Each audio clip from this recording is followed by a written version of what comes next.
23 साल का रवि अपने छोटे से शहर से मुंबई आया था क्योंकि यहाँ की एक बड़ी एमएनसी में उसकी जॉब लगी थी। सपने बड़े थे और दिल में एक जुनून था कि अपने परिवार का सहारा बनेगा। नए शहर की रोशनी, फास्ट लाइफ और बड़े सपनों का चांद देखकर रवि भी खुद को इसी लाइफ स्टाइल में ढालना चाहता था। रवि बड़े शहर की लाइफ स्टाइल के साथ खुद को मैच करने के लिए उसने एक छोटा सा लोन ले लिया। सब कुछ अच्छा चल रहा था, लेकिन एक दिन अचानक रवि की जॉब चली गई और ईएमआई भरना उसके लिए मुश्किल होता गया। और फिर रवि ने एक और लोन ले लिया पिछले लोन की ईएमआई भरने के लिए, और ये सिलसिला चलता गया, एक लोन से दूसरे लोन और दूसरे लोन से तीसरे लोन। जॉब ढूंढने की टेंशन, ऊपर से रोज रोज घर पे पैसे मांगने वाले आने लगे। इन सब से परेशान होकर रवि ने एक दिन कुछ ऐसा किया जिसके बारे में उसने कभी सोचा भी नहीं होगा। अपनी ज़िंदगी ख़त्म कर ली। ये कोई अकेले रवि की कहानी नहीं है। इंडिया में ऐसे न जाने कितनी कहानियाँ हैं। एनसीआरबी के डेटा के अकॉर्डिंग अकेले साल 2022 में 7,000 से ज़्यादा लोगों ने सिर्फ ईएमआई और लोन से परेशान आकर सुसाइड कर लिया। दोस्तों, जब हमारी नई नई 10-15 हज़ार की नौकरी लगती है तो हमें लगता है कि हमारे पास सब कुछ होना चाहिए, चाहे भले उसकी कीमत हमारी सैलरी से 3 से 4 गुना ज़्यादा ही क्यों ना हो। आरबीआई के लेटेस्ट डेटा के अकॉर्डिंग सिर्फ क्रेडिट कार्ड की ही आउटस्टैंडिंग अमाउंट 4 लाख करोड़ से भी ज़्यादा है। तो दोस्तों, सबसे बड़ा सवाल इसमें ये उठता है कि अगर बैंकों को इतना नुकसान है तो उसके बाद भी बैंकों के अंदर क्रेडिट कार्ड सेल करने की होड़ क्यों मची रहती है। तो आइए आज की वीडियो में हम जानते हैं कि बैंक क्रेडिट कार्ड से कैसे पैसे कमाते हैं और क्रेडिट कार्ड को सेल करने की होड़ क्यों मची रहती है। जब भी हम क्रेडिट कार्ड स्वाइप करते हैं उसमें 3 कंपनियां इन्वॉल्व होती हैं, सेंडर बैंक, रिसीवर बैंक और नेटवर्क कंपनियां। नेटवर्क कंपनियां वो कंपनियां होती हैं जो 2 बैंकों में मीडिएटर के तौर पर काम करती हैं ताकि एक बैंक दूसरे बैंक को डेटा शेयर ना कर पाए।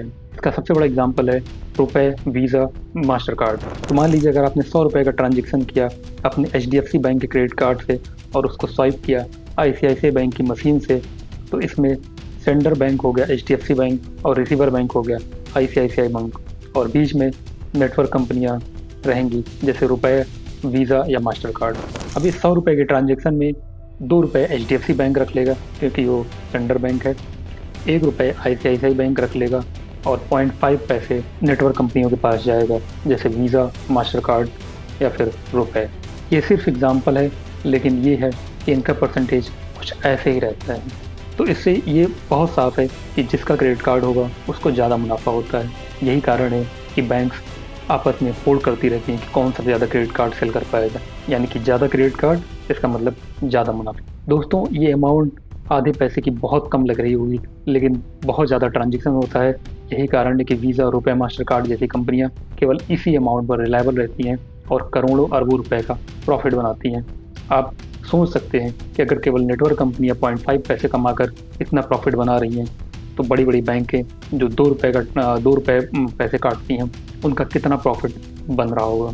और बैंक्स यही नहीं रुकते, इसके बाद भी EMI conversion charges, late fees, annual maintenance charge के नाम पर हमसे पैसे वसूले जाते हैं। एक सर्वे के अकॉर्डिंग हमारे देश में लगभग 81% के आसपास लोग अपनी सैलरी आते ही उसको 15 दिन के अंदर ख़त्म कर देते हैं। आजकल ज़्यादातर लोग महंगी गाड़ियाँ, महंगे फ़ोन्स और लग्जरी लाइफ स्टाइल को जीना चाहते हैं बिना मेहनत किए। पहले के समय में लोग जहाँ कर्ज लेने से डरते थे, वहीं पर आजकल के लोग घर से लेकर गाड़ी तक, मोबाइल फ़ोन से लेकर उसके रिचार्ज तक, कपड़ों से लेकर खाने पीने की चीज़ों तक, सब कुछ में क्रेडिट कार्ड से स्वाइप किया जा रहा है, यानी कि बात बात पे लोन लिया जा रहा है। हमारे देश के अंदर 50% से ज़्यादा लोग अपनी बेसिक नीड्स के लिए भी क्रेडिट कार्ड को स्वाइप करना पसंद कर रहे हैं। दिल्ली, मुंबई जैसे मेट्रो सिटीज़ में लोग 2 कमरों के घर के लिए 1 से 2 करोड़ का लोन ले रहे हैं, यानी कि अब ये ईएमआई 25 से 30 साल तक चलेगी। इसका मतलब ये है कि अब वो पूरी लाइफ अपनी ईएमआई में निकाल देंगे। ऐसे घर से दोस्तों मुझे लगता है रेंटेड घर ज़्यादा ठीक है। एटलीस्ट हर महीने ईएमआई का प्रेशर नहीं होता है। जब तक जॉब है रहेंगे, जब प्रॉब्लम होगी कहीं और शिफ्ट हो जाएंगे, एटलीस्ट स्ट्रेस नहीं होगा। तो आइए दोस्तों, अब आगे की वीडियो हम बात करते हैं कि कैसे हम लोन ट्रैप से बच सकते हैं। सबसे पहला स्टेप है 30% रूल। इसका मतलब ये है कि आप कोई भी लोन ले रहे हैं तो उसकी ईएमआई आपकी सैलरी से 30% से ज़्यादा नहीं होनी चाहिए। जब भी कोई लोन लें उसके इंटरेस्ट को अच्छी तरीके से समझ लें और रीपेमेंट शेड्यूल को एक बार सही तरीके से जांच लें और कोशिश करें कि आप अपने लोन को जितनी जल्दी से जल्दी क्लोज कर पाएँ उतना आपके लिए सही रहेगा। दोस्तों, आपको हर वो चीज़ लेनी अवॉइड करनी चाहिए जिसकी पेमेंट आप अपने डेबिट कार्ड से आज की डेट में नहीं कर सकते हैं। यानी सिंपल सा रूल है कि जिसकी पेमेंट करने के लिए आपके पास आज की डेट में पैसे नहीं हैं, उसको खरीदने से आपको बचना चाहिए। दिखावे की ज़िंदगी से बहुत दूर रहना चाहिए। हो सकता है कि आपके पास कुछ हो, ना हो, लेकिन जो खुशी और जो सुकून आपके पास होगा, शायद वो किसी के पास ना हो। अगर आप भी शॉपिंग के एडिक्ट हैं, तो किसी भी चीज़ को ऑर्डर करने से पहले उसको कार्ट में रखिए और 24 घंटे तक वेट करिए। अगर वो चीज़ अगले दिन भी आपको रिलेवेंट लगे, तभी उस चीज़ को ऑर्डर करिए। आपको एक इमरजेंसी फ़ंड बनाना होगा। आपकी जब भी सैलरी आए, उसमें से 20% अमाउंट आप निकाल कर किसी अदर बैंक में रख सकते हैं और ये करते-करते आप अपना एक इमरजेंसी फ़ंड बना पाएँगे। इन केस अगर आपकी जॉब जाती है या कोई भी आपको इमरजेंसी होती है, उस केस में आपको क्रेडिट कार्ड या किसी अदर पर्सन पर रिलाई नहीं करना पड़ेगा। और खर्चों को कंट्रोल करने का सबसे बढ़िया तरीका है कि आपके जो भी डेली एक्सपेंसेस हैं, उसको आप एक डायरी में मेंटेन करिए। इससे आपको ये पता चल जाएगा कि आपके पैसे अननेसेसरी कहाँ पे खर्चे हो रहे हैं, ताकि मंथ एंड पर आप उसको एनालिसिस कर पाएंगे और नेक्स्ट मंथ में आप उस पर्टिकुलर चीज़ को इम्प्रूव कर पाएंगे। क्रेडिट कार्ड को सिर्फ इमरजेंसी सिचुएशन में यूज़ करना चाहिए, क्योंकि उसको फ्रिक्वेंट यूज़ करना किसी एडिक्शन से कम नहीं है। अगर आपको भी ऐसी एडिक्शन है, तो आप आज ही इसको छोड़ दीजिए। जितनी सैलरी है उसमें से कुछ सेविंग करिए और तभी उसको खर्च कीजिए।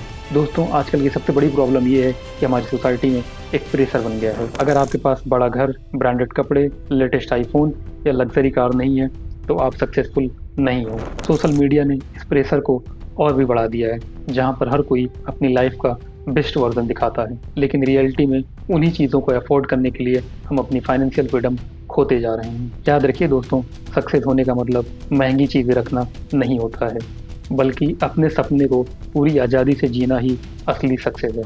अगर आप डेब्ट फ्री हैं, सिंपल लाइफ जी रहे हैं और अपने गोल्स के लिए सेविंग कर पा रहे हैं, तो वही असली रिचनेस है। अगर आपके पास भी ऐसे कोई आइडियाज़ हैं जिससे हम क्रेडिट कार्ड यूसेज को कम कर सकते हैं और अपनी सेविंग्स को बढ़ा सकते हैं, तो आप अपने कमेंट के माध्यम से और भी लोगों को जागरूक कर सकते हैं। अपना कीमती समय देने के लिए आपका बहुत बहुत धन्यवाद। जय हिंद।